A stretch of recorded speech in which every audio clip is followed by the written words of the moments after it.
తాడిపత్రి సమీపంలో కోమాలి గ్రామం వద్ద రైల్వే ట్రాక్ పైన ఒక మృతదేహం లభించింది.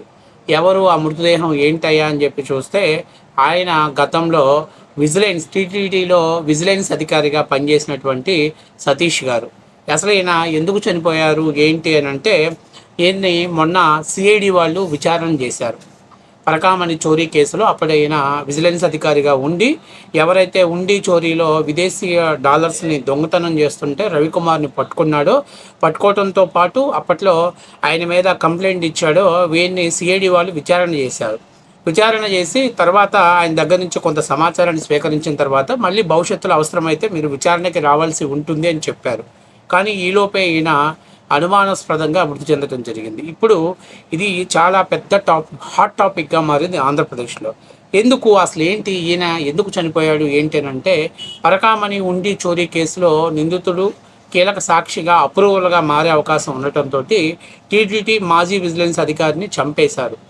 అప్రూవర్గా మారితే వైసీపీలో పెద్ద తలకాయలే అందరూ జైలుకే. అందుకే సతీష్ను చంపి రైల్వే ట్రాక్ మీద పడేసినట్టు అనుమానాలు ఉన్నాయి. ఇప్పుడు మీరు చాలా విషయాలు గుర్తుపెట్టుకోవాలి. వైఎస్ వివేకానందరెడ్డి హత్య కేసులో, పరిటాల రవీంద్ర హత్య కేసులో ఉన్నటువంటి వాళ్ళు ఎవరైతే ప్రభావితం చేసే ప్రతి ఒక్కరు కూడా అనుమానాస్పదంగా చనిపోవటం జరిగింది. అసలు ఈ టీటీడీలో అప్పటి పరకామణి కేసులో చోరీ జరిగిన తర్వాత రవికుమార్ ఏం చెప్పారంటే, నేను తప్పు చేశాను, పొరపాటు జరిగింది, ఏదైతే ఈ ప్రాపర్టీ ఉందో ఈ ప్రాపర్టీని అంతా నేను తిరిగి ఇచ్చేస్తాను, సో దయచేసి మీరు నా మీద కేసులు పెట్టొద్దు, కావాలంటే మొత్తం స్వామివారికి సమర్పించడానికి సిద్ధంగా ఉన్నానని చెప్పారు. అయితే వాటి మీద కన్నేసినటువంటి వైసీపీ నాయకులు, అప్పటి టీటీడీ చైర్మన్గా ఉన్న వాళ్ళు వీళ్ళందరూ కూడా ఒక పథకం ప్రకారం కొంత ఆస్తుల్ని టీటీడీకి ఇచ్చేసి ఆయన దీని ద్వారా అంటే సెటిల్మెంట్, లోక్ అదాలత్లో మధ్యవర్తిగా సెటిల్మెంట్ చేసుకోవడం జరిగింది.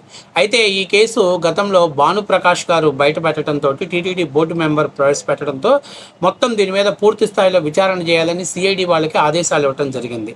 ఈ కేసుని ఇప్పుడు విచారణ మొదలుపెట్టడంలోనే ఇందులో కీలక సాక్షిగా ఉన్నటువంటి వ్యక్తి అనుమానాస్పద మృతితోటి ఇప్పుడు ఆంధ్రప్రదేశ్లో గతంలో పరిటాల రవి అలాగే వివేకానందరెడ్డి హత్య కేసులో ఉన్నటువంటి సూత్రధారులు ఎలాగైతే ఒక్కొక్కరుగా చనిపోబడ్డారో ఇప్పుడు ఈ కేసులో కూడా ఇలా ఉండటం పైన అసలు యావత్తు అంటే క్రైమ్ చేయటం ఒక లెక్క అయితే క్రైమ్ని మేనేజ్ చేయటం ఒక పెద్ద లెక్క అనేటువంటిది ఈరోజు మనకి క్లియర్గా అర్థమవుతుంది.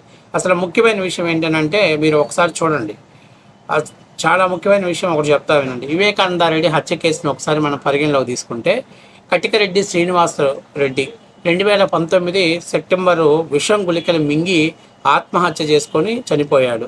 ఈయన వివేకానందరెడ్డి హత్య కేసులో అనుమానితుడు. ఈ హత్యకు కుట్ర సంబంధిత వివరాలు అతని బావ పరమేశ్వర రెడ్డికి ముందే తెలుసు.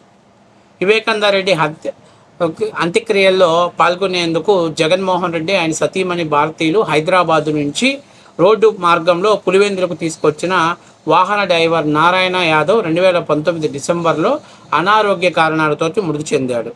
వివేకానందరెడ్డి హత్య కేసులో ప్రధాన సూత్రధారి ఒకరైన కల్లూరి గంగాధర్రావు 2022 జూన్లో అనారోగ్యంతో మృతి చెందాడు. హత్య చేస్తే అవినాష్ రెడ్డి 10 కోట్లు ఇస్తారని సిబిఐకి చెప్పిన కొద్ది రోజులకే ఆయన అనారోగ్యంతో పోవటం అనేది ఒక పెద్ద సెన్సేషనల్గా ఉంది. వివేకానందరెడ్డి హత్య కేసులో కీలక సాక్షులైన డాక్టర్ వైఎస్ అభిషేక్ రెడ్డి ఒకరు. వివేకానందరెడ్డి దారుణమైన హత్య అంటూ మొదట చెప్పింది ఇతనే. 30 ఏళ్లకే తీవ్రమైనటువంటి అనారోగ్యంతో పోయాడు. ఇప్పటికే ఆ జబ్బు ఏంటో వైఎస్ ఫ్యామిలీ ఎవ్వరు కూడా బయటికి చెప్పలేదు. వివేక మృతదేహానికి కుట్లు కుట్టిన జగన్ రెడ్డి మామ గంగిరెడ్డి కూడా సడన్గా పోయాడు, అనారోగ్యమని చెప్పాడు. శవం చూస్తే నెత్తి మీద రక్త మరకలు ఉన్నాయి. ఇది ఒక మిస్టరీ. అప్పుడు ఇక పరిటాల రవీంద్ర హత్య కేసు ఒకసారి చెక్ చేసుకుంటే రెండవ నిందితుడిగా ఉన్నటువంటి మొద్దుసీను 2008 నవంబర్ 9న అనంతపురం జిల్లాలో హత్యకు గురయ్యాడు. అప్రూవర్గా మారతానని సీను చెప్పడంతో జైల్లో తన గదిలో ఉన్నటువంటి మరొక ఖైదీ ఓంప్రకాష్ అతన్ని సిమెంట్ డంబెల్తో కొట్టి చంపాడు. మద్దెల చెరువు సూరి 2011 జనవరి 3న అతన్ని హైదరాబాద్ యూసఫ్గూడలో చంపారు. బెయిల్ పైన ఏడాదికే బయటకు వచ్చిన సూరిని అతని అనుచరుడైనటువంటి భానుకిరణే కాల్చి చంపేశాడు. పరిటాల రవి హత్యకు ఆయుధాలను కూర్చాడని, ప్రత్యక్షంగా కాల్పుల్లో పాల్గొన్నాడని గ్యాంగ్స్టర్ అజీజ్ రెడ్డిని రాజశేఖర్ రెడ్డి 2008 మే 1న ఎన్కౌంటర్ చేయించాడు. పరిటాల కేసులో దర్యాప్తు అయిన సిబిఐ చేతికి వెళ్ళాక మృతదేహాన్ని బృందంలో ఉన్నటువంటి మల్లికార్జున రైల్లో నుంచి దూకి చనిపోయాడు. ఈ చనిపోవటం వెనకాల అసలు చాలా విచిత్రమైనటువంటి పరిస్థితిలో ఉంది. అలాగే జిల్లా వైద్యుడు డాక్టర్ సాంబశివరావు సూరికి సెల్ ఫోన్లు అందించేవారని వాటిని మాట్లాడే పరిటాల హత్యకు రవి మర్డర్కి అంటే పథకాన్ని రచించారని జరిగింది. కానీ రవి మర్డర్ జరిగిన కొన్నాళ్ళకి సాంబశివరావు కూడా రైల్లో నుంచి దూకి ఆత్మహత్య చేసుకున్నాడు. ఇక ఓం ప్రకాష్ జగన్ ప్రభుత్వంలో అనారోగ్యంతో పోయాడు. ఇలాగ పరిటాల మర్డర్ కేసులో సాక్ష్యాలు, పాత్రదారులు, సూత్రధారులు అందరూ చనిపోయారు. అయితే వివేకానంద రెడ్డి హత్య కేసులో కూడా దాదాపుగా పాత్రదారులు, సూత్రధారులు అందరూ చనిపోయారు. ఇప్పుడు ఉన్నటువంటి వాళ్ళ దస్తగిరి ఒకడు, ఇక ఒకరు ఇద్దరు మాత్రమే ఉన్నటువంటి పరిస్థితి. అంటే రిటర్నింగ్ థ్రెట్ చేయడం జరిగింది. మరి ఈరోజు పరకామణి కేసులో కూడా సేమ్ ఇదే సిచ్యువేషన్ వచ్చేసింది. మెయిన్ ఎవరైతే విజిలెన్స్ అధికారి ఉన్నారో ఆయన చనిపోవటం అనేది ఒక అనుమానాస్పద మృతిగా ఉండటం, అలాగే చనిపోయే ముందు ఆయన సిఐడి వాళ్ళకి ఆయన సమాచారం ఇవ్వటం, అవసరమైతే మళ్ళీ మీరు విచారణకు పిలిస్తే నేను సహకరిస్తానని చెప్పటం, ఇవన్నీ కూడా ఆయన ఎవరైనా చంపేసి అలా రైల్వే ట్రాక్ మీద పడేశారా అనేటువంటి అనుమానాలు పెద్ద ఎత్తున నిమృతమవుతున్నాయి. అంతేకాకుండా చాలా ముఖ్యమైన విషయం ఏంటంటే, ఇక్కడ చాలా ముఖ్యమైన విషయం తెలుసుకోవాలి. ఈ ఆస్తులు ఎవరి పేరు మీద మార్పించారు, మళ్ళీ ఆ ఆస్తులు ఎలా తిరిగి అప్పటి టీటీడీ చైర్మన్గా ఉన్నటువంటి భూమన కరుణాకర్ రెడ్డి గారికి, ఏవో ధర్మారెడ్డి గారి పేరు మీద వెళ్ళాయి, ఇవన్నీ కూడా ప్రభుత్వం దృష్టి పెట్టాలి. అంతేకాకుండా ఇక్కడ ఎవరైతే ఇంకా నిందితులు అంటే ఎవరైతే సాక్ష్యాలు చెప్పేవాళ్ళు ఉన్నారో వాళ్ళందరికీ ప్రభుత్వం ప్రొటెక్షన్ కల్పించాల్సిన బాధ్యత ఉంది. అసలు జగన్మోహన్ రెడ్డి గారు బాబాయ్ హత్య కేసులో వాచ్మ్యాన్ కూడా అనుమానాస్పదంగా మృతి చెందడం అనేది కూడా పెద్ద సెన్సేషనల్గా మారింది. అది సిగ్గు లేకుండా వైసీపీ వాళ్ళు తెలుగుదేశం పార్టీకి ఆపాదించే ప్రయత్నాలు చేస్తున్నారు.